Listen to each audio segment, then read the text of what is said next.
Good morning, everyone. I'm going to introduce a very distinguished gentleman, a doctor, who works at Chrissy Tomlinson Memorial Hospital. Before I call him up, I was talking to some students the other day about not perhaps the most stimulating topic in physics, magnetic field theory. And one of the students turns around and says, "Oh, Jonesy, why do we have to do all these calculations? There's no application for this stuff anymore. Nobody uses VCRs and magnetic tape." "Oh, yes," says I. "What about particle accelerators then? And what about MRIs?" And another student pips in and she says, "Oh, I know all about those, Mr. Jones, because I'm an intern at Chrissy Tomlinson Memorial Hospital, and I work with Dr. Yaron Rado, and he knows everything."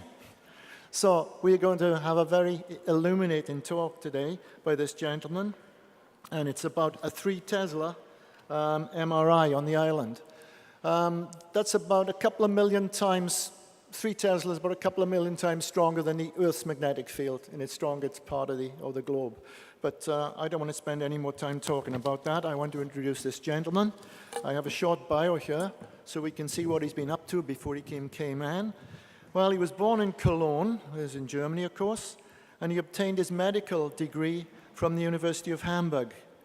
And from January to July in 2000, he did a rotation comparable to a GHO, which happens to be called, hope I can get this right, Arts im Praktikum in German. In the British system, it's called a GHO in surgery.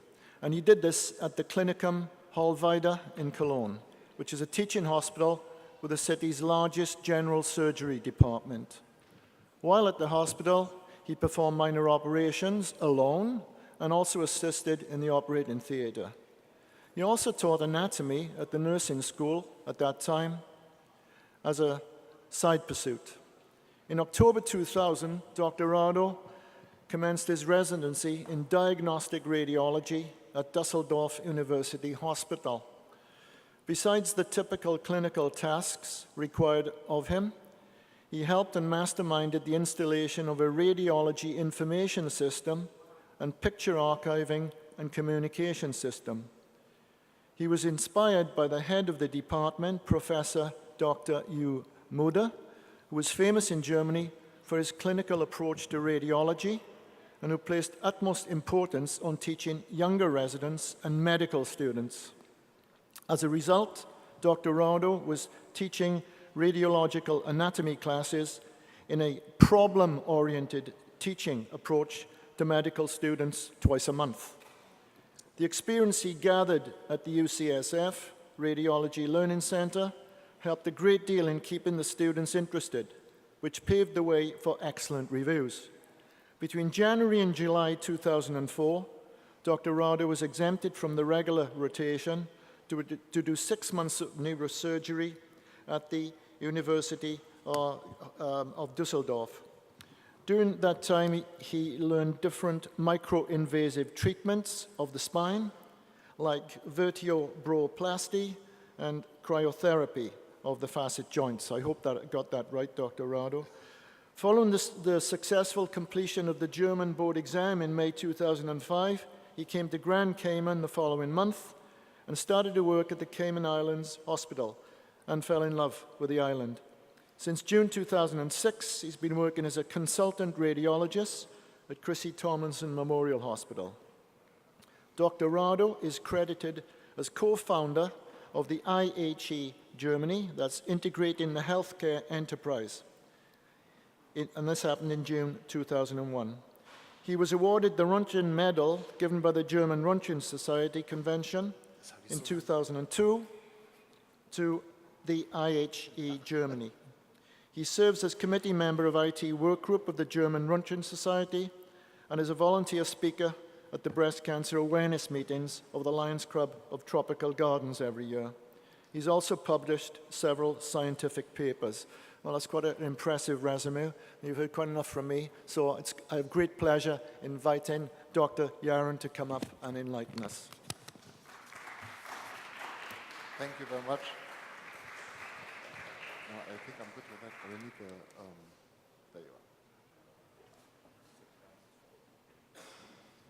Down as forward. Thank you very much. Hello, everyone. Welcome again to STEM. I love being here. Today I'm going to talk about computed tomography diagnostic imaging, CT, and how cool that is. Last time, 2 years ago, I spoke about MRI, and MRI is very cool too, but to be honest, this is where my heart lies, and so I'm happy to talk about that. Let's just start with X-ray first. Computed tomography uses X-ray technology, and X-ray technology is comparably old, was invented by Konrad Röntgen, or found by Konrad Röntgen over 100 years ago in a very famous shot that he did of his wife's hand, and he could see the bones of the hand. And so there he found the X-rays, or Röntgen rays, which are named after him. Röntgen rays are wavelength like light waves, but of a different wavelength. And so instead of the visual light that we're used to, that is reflected light, whatever I see is light that comes from the sky and then is reflected and it goes to my eyes, X-rays actually go through something. So what we do is we do a film behind a person and then we see how they look like. I found this for preparation for this talk today. This is from the 50s, and those 3 lovely girls have their X-ray taken in the back. Today you wouldn't do that just for fun anymore, but they got both a trophy for having the nicest spine. But if you look at the spine, you miss how nice the beautiful ladies are. Physically, how X-rays work, it works with density. So when you look at an X-ray, the denser something is, the more X-rays are being resorbed by it. So the most important thing, what we always have to think about is what dense material do we have in the body. The body mainly consists of carbon, oxygen, hydrogen, and maybe calcium in the bones. But when you look for calcium in the bones, you'll find calcium here. So it's comparably up high on the periodic table, and so it's very easy for us to see that if you see an X-ray, in this case of a foot, the steel in the heel, nobody of us has a problem to understand that this must be much denser material than we are being built of. So when we do a CT, we have a rotating X-ray source and we have a digital detector on the other side, and we go through the patient. The X-ray and the detector go around the patient, and at the same time the patient moves through the machine and we take an image while we do this. The way that the detectors are, this is comparably old. This is a slide from 2005, and I had to put 3 times since I used it, the more slides that you put on there, because that's what's very nice in medicine. Medicine, as in military, is where a lot of money is going into, a lot of research is being funded, and everything that comes up in the computer world comes up in close time to us as well. So before, when you look at this, we were doing 1 image per slide, and we want to have more images, and so we started with a 4 detector, so we did like 4 slices in one, then we do 16, 64, and by today we do 512 slices in 1 rotation, which means 512 images. Now this gives us a lot of data, and all this data we have to look at. So here you see a 5mm detector here. You see the patient being pushed through it, and by taking all these little slices, we get more information out of that. We do approximately 1 million measurements in 1 slice. So I'll just skip that. So what we do is, if this would be a round ball, then, and we take like 1 image, this is your digital profile. This is another digital profile, this is the next digital profile. And this is how it works when we go around. And this is how we get the image in the end. What we need to do is we need to construct the data that we get and do a so-called Fourier transformation, where you mathematically, from STEM, that's the M in STEM, mathematically calculate back the image information that you get here. So this is a nice way to see it. So you get, these are two projection around a stick in the middle, 4, 8, 16, and with 64 projections, we get actually this image here. This is not how we want to see it, but we still have this little bit of ill-defined area that we know is not there. And by filtering that information, we get a sharp, nice image. So what we get in CT is very high contrast. We can measure up to 0.5 millimeter in size. So our resolution is incredible. We can go into the brain, the same what Adam is doing by flying around and taking pictures of above. In CT, we fly in and take pictures from within. And this is very, very nice. So and this is how we do it. So this is a slide of a patient, and this would be the raw data when we look at it after it's already brought back, and you can see how we are lacking. And the yellow one is the filter profile, and you can see all these things going up and down, and the one before is the original profile. And so you can see how that you need to put some filtering, which is all happening in mathematical formulas, onto the data set to be able to see all that. So here you can see the same slice in 4 different reconstructions, and we put different filters on the raw data that we have in the beginning. This is all the same image of the same patient, of the same acquisition. So when the patient goes in, we take a picture, this is the skull base, then depending on what type of filter we use, we can actually get higher resolution. And so you can see here a smooth algorithm, the normal, the bone, and the edge algorithm. They all have their name depending on what they do. And you can see how much more information you can get on this image compared to this image. The main difference is that this is very high contrast, because the calcium in the bone gives a lot of X-ray information compared to the brain that lies behind it. The density difference, the density contrast is very high, and because of that we can use more filtering to get a nicer image. There's always, like everything in life, everything is a compromise. You have signal to noise ratio, so you can use more radiation, or you can use more noise, or you get or less signal. Yeah, you always find yourself in the middle. I like boats, so you're always in between putting in money, getting a faster boat or a comfortable boat. There's no perfect world. So the advantages of CTs are the low contrast detectability is very, very high. Here you can see the liver, you can see the kidneys. If you would think about an X-ray of the abdomen, you wouldn't see any of this. You see the gallbladder, you see the pancreas, and the T in CT means tomography, and tomography is the slice. Yeah? So we cut through, like anatomy, tomy is the cutting. So we cut through the body, and we look at a slice of a patient here.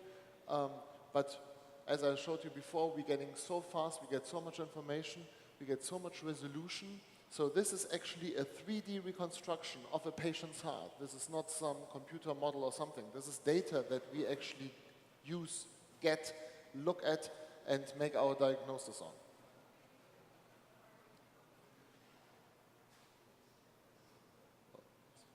Jump over that. It's boring too. So how did we get to the speed, to the resolution that we have today? One thing that happens is the is the slices that we do, like up to 512 slices. So one rotation gives us 512 images, an incredible amount of data. The other thing is speed. So the original CT scanners from the 80s to take a CT of the brain took 2 hours. Just to go from here to there took 2 hours. Today we do this in 3 seconds. So that is one thing we need in speed. We have higher resolution. And you would wonder, and I'll come to it in a moment, why one would wait for 2 hours to take a look at a brain. I'll prove to you in a moment why this is important. But then when you get speed, suddenly, like when you take a camera and you take a picture, suddenly you have like a 1,000th or 2,000th speed, so you can take people jumping. You can take people in their motion and freeze them. So why do we do that? For example, when we go back to the when we look at this, this is a heart. And a heart, as you guys know, is beating. I'm not a pathologist who looks after dead people. I'm a radiologist who looks after people who are still alive.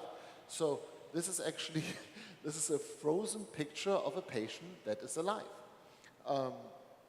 So what do we need to do is we need to have our X-ray tube and the detector go around the patient in a very fast time. We can do this now with 0.3 seconds. It all started to get interesting with 0.5 seconds. Half a second. Why half a second? If we go around the patient in 1 second, the heart beats. What's a normal heartbeat? How often do we get how many beats per minute, BPM? 60. Yeah? So 60, 1 per second. So if you want to take a picture, when you listen to the heart here,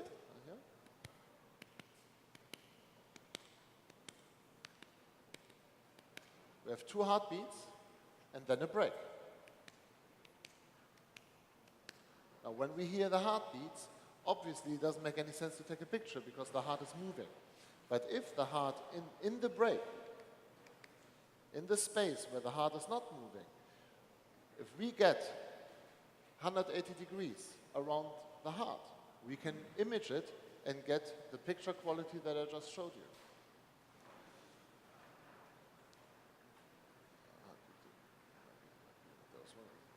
I just lost it. There was something else I want to say about the beating heart.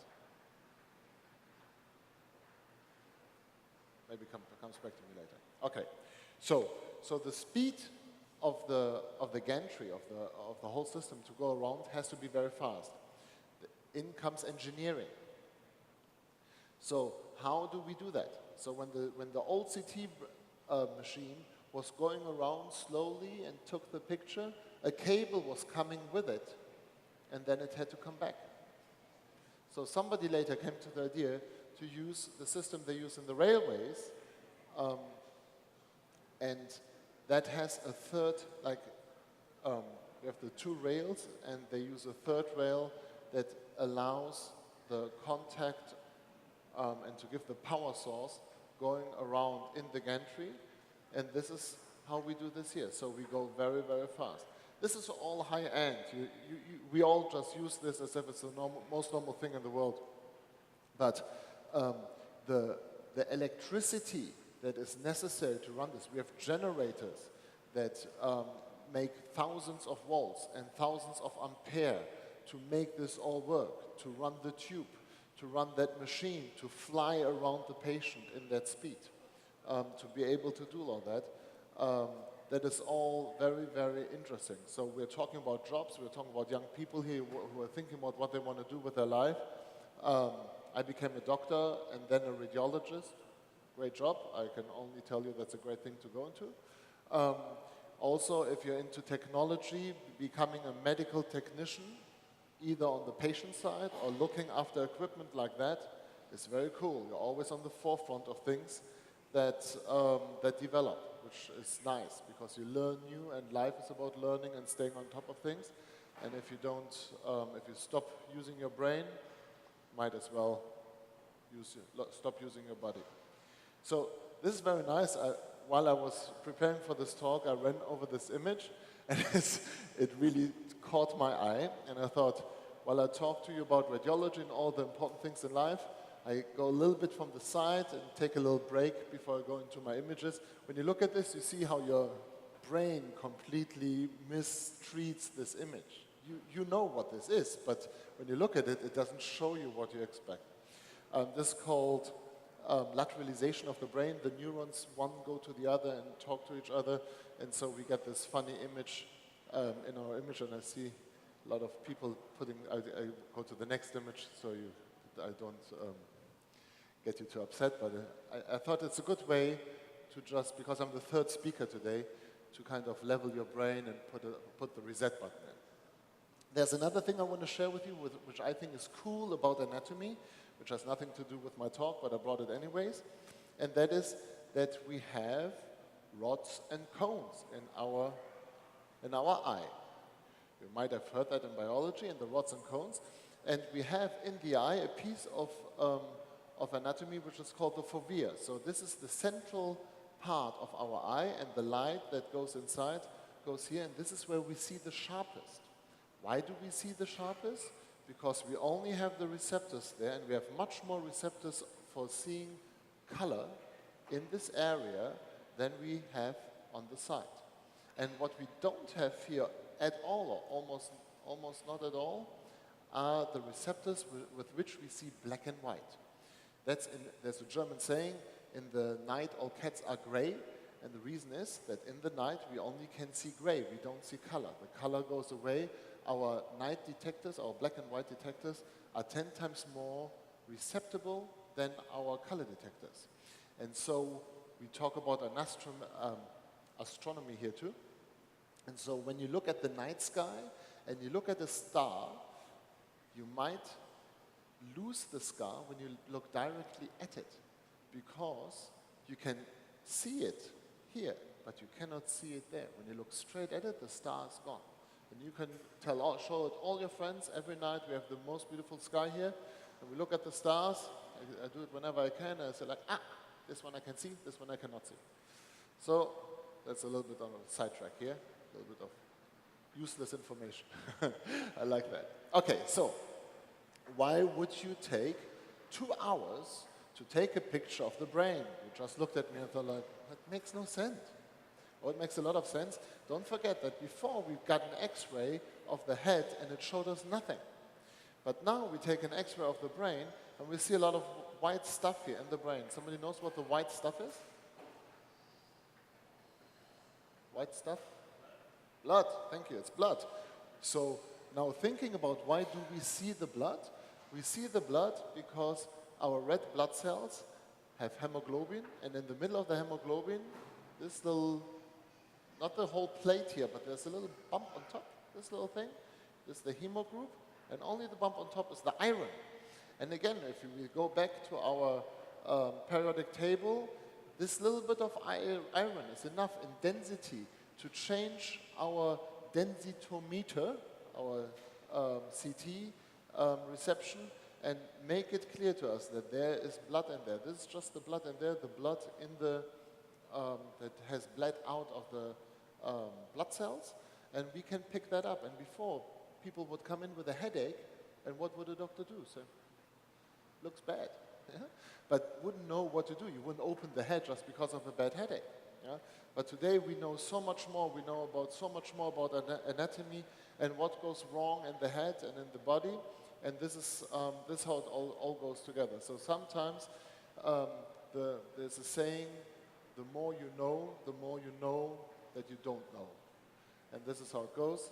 And this is, I think, what makes our life exciting. And when you go into the world and look around and see, oh, I don't know any of this, and you look at all the books you have to learn, don't worry. It doesn't stop with the books you have to learn. After that come 10 times more. And that's good. That makes life interesting. So this is a reformat of a CT scan of a knee.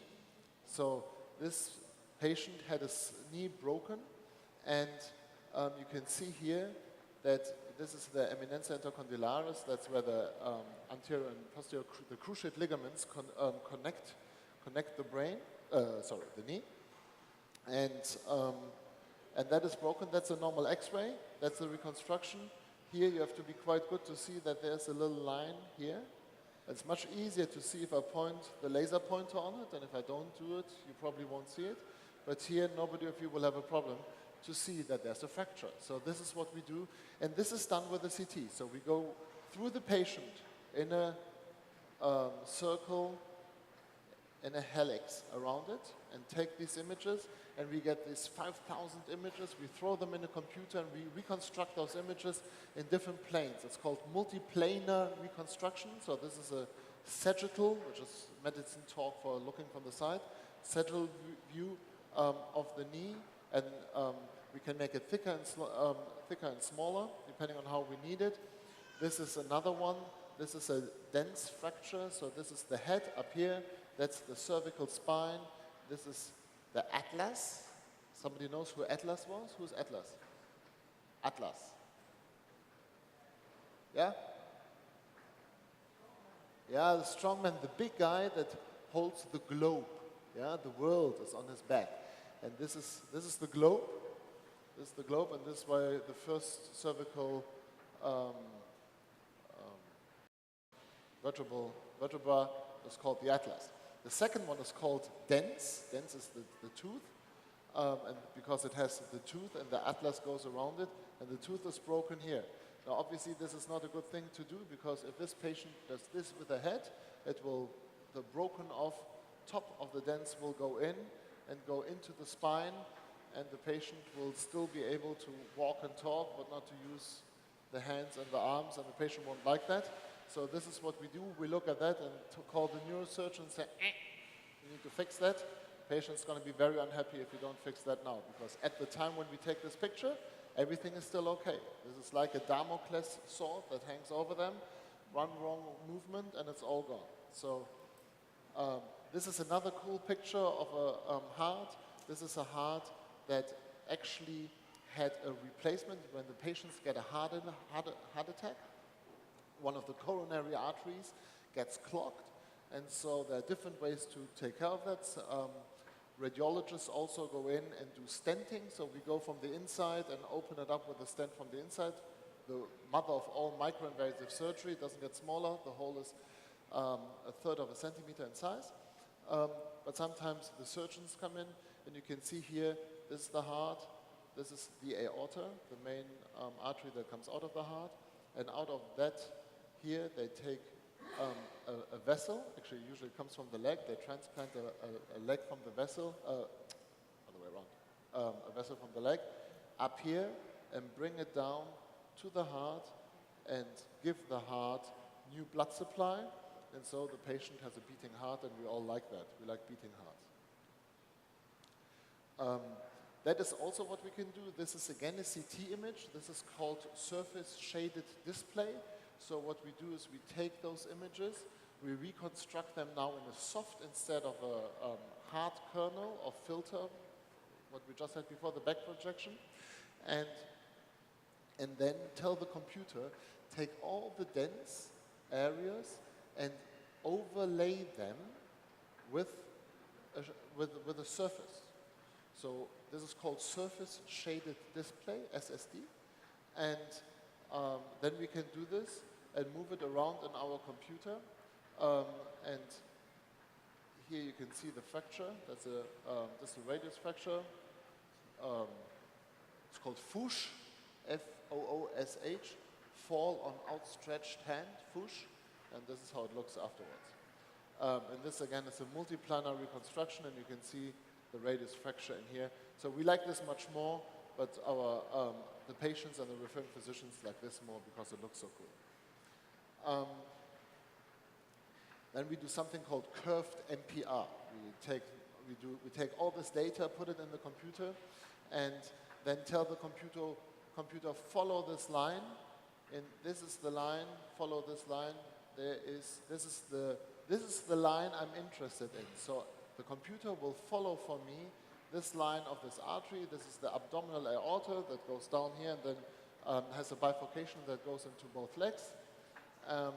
And on the left side here, you can see that there's a big plug, so the patient has a left leg that always gets cold, and the patient can't walk too far before the leg hurts, and oh, I can't walk so good. So we do this test, and we can see here, oh, that's actually not a big problem. Let me just look what that is. That is 1.3. 1.3 centimeters. The problem is that big. That's the whole problem. Patient can walk. 1.3 centimeters problem. So what we do is we go in with a catheter, bring it over here, take a balloon it, stent it open the pipe, the blood supply goes back to the leg, patient can walk again, says, thank you, doctor, and you just put a balloon at the right place. Then again, this is what we can see in the brain. This is a combination. This is a MPR again. That's a surface shaded display that looks really cool. You can see the arteries in the brain. You can look for, like when the patient that had the bleed before, we look for a little aneurysm and things that are wrong. And can you imagine, I play around with this every day and I get paid for it. That's again, surface shaded display. These are all patients that are alive. I talk to them, I show this to them, and I say, this is you, this is the image that we took of you, and this is the place where it all goes wrong, and this is what we need to do. Sometimes we're in the Cayman Islands, sometimes we get a turtle. My wife told me, don't go to them without the turtle. So you will not know, but this turtle is called Precious, and Precious had a problem because she only swam to the left. Only to the left, and we were wondering, why do you only swim to the left? And it turned out that Precious had a pneumothorax on the one side, so she couldn't breathe on that side. So we put a little tube inside, and then Precious could swim again to the right. Another thing that we do is there's something called, I think my time is almost up, but that's okay, it's my last slide anyways. What this is a CT of the abdomen. We fill the colon with air. We take a rectal tube. We tell the patient, pump yourself up with air, so the patient lies there with air all the way pumped up. Gives a big fart afterwards. But what we do with all this information is we throw this into our computer and we can virtually fly through the colon of the patient and we can look for cancer. And here's a little polyp here, and then we can say, okay, you need to go and get a colonoscopy or surgery because there's something wrong with you. And this all without getting a 1.5-meter tube up your bum, which people don't like. So, surface shaded display, multiplanar reconstruction, maximum intensity projection. This is STEM applied in modern medicine.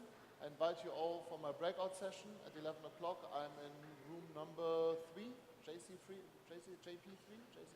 above the library. And what I'm going to bring is I'm going to bring my workstation. I have it already in my car, and connect the workstation so I can show you what I'm actually doing, not on slides, but in real time. Thank you very much.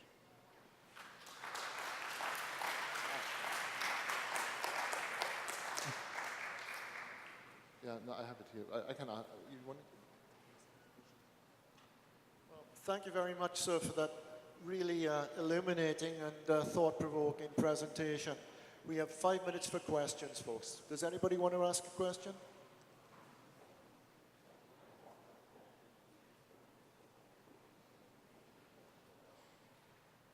Don't tell me all questions are answered.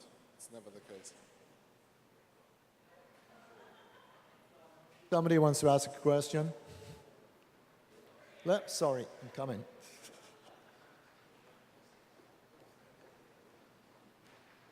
Sorry, ma'am. Morning. You mentioned earlier, you were talking about the generator needed, the additional electricity needed to run the CT machines. What does it cost? I mean, besides what the hospital charges, but to have that, and I guess to have the backup generators, and even though it's such a short time in getting the image that you need, are they working on getting the cost minimized for having such a procedure done? Do you ever see it actually going down in price in terms of how much it costs to run the machine itself? The electricity itself is not the problem. That is, or let's say it's a problem that has long been solved. Long time ago, today you have a CIO, a Chief Information Officer. My great-grandfather actually was in Berlin the CEO, the Chief Electrical Officer or Engineer. Yeah, because in one of the big, in something like Harrods, in KaDeWe, in one of the big houses or shopping malls. So in the shopping mall, they had the chief electrical officer, because electricity, if you wanted to run a business, you needed to look that electricity would run properly. We don't live in that time anymore, luckily, and maybe one day everything will run as smoothly as it should in electricity with computers, and we don't need engineers to why does the printer not work? No, so the main price-wise, the computer power, all the electronics and the science that goes into it is what's expensive. The electricity has no real point in it. But it's constant. Yeah, it's like I go to the conventions every year, and every year they bring up something new. And you look at it and you think like, well, I don't know if I need it, and 5 years later, it's the most normal thing. Yeah, we have a mammography machine now that does tomography. It's called tomosynthesis. That doesn't take a 2D X-ray anymore of the breast, but takes slices through the breast. And it's because they take the images, store them in a computer, and see what the computer does with it. It's amazing. Any concerns about them under radiation? Like, is it different than a regular X-ray? That's a very good point. Thanks for bringing it up. Radiation is a very important and very misunderstood issue. We have radiation wherever we go. When you fly with a plane over the pond to Europe or to Australia, you get like one or two chest X-rays in radiation. The radiation, they did a lot of longitudinal studies with pilots who sit in the air most of the time and should have a higher risk of cancer. They don't. So radiation is something that we try to understand, and there are different ways to see it. When we talk about the risk of cancer, when we take an X-ray or we do a CT or do a mammogram, we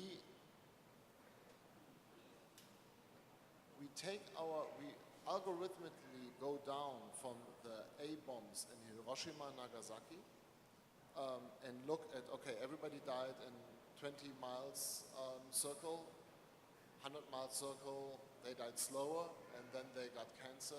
And so you make a line and say like, okay, if the A-bomb had so much radiation, the radiation goes down, how much do you bring this piece of radiation then into one X-ray? I personally find it very unfair, because the X-rays that we use have nothing to do with the spectrum of radiation that the atomic bombs had.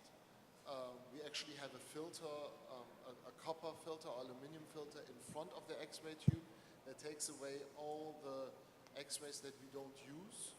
It's always in every X-ray machine. It's like this, so that the X-rays that actually would interact with the skin and with the body and doesn't come out on the other side is being taken away from the start at its source. And there are actually people who argue, like with a glass or 2 glasses of wine, that that's actually good for you, that a little bit of radiation is good for you, because the body is capable of fixing the problem, yeah? Because we live in a place where radiation exists all of the time. So, long story short, if you have a need for an X-ray, don't think of radiation. The reason why the doctor decided to suggest an X-ray or CT for you is of an imminent risk, and you shouldn't change that imminent risk against something that is a very theoretical risk, especially for somebody who's grown up. There is some data out for children that got too much radiation in CT, and they found that they have a higher rate of leukemia, but as a grown-up, I wouldn't think about it. And for kids, the pediatricians always look out for that too. Thank you. We have time for one quick question. Well, that seems to be it. Well, thank you very much, sir, Thank you. for that wonderful speech. May I invite...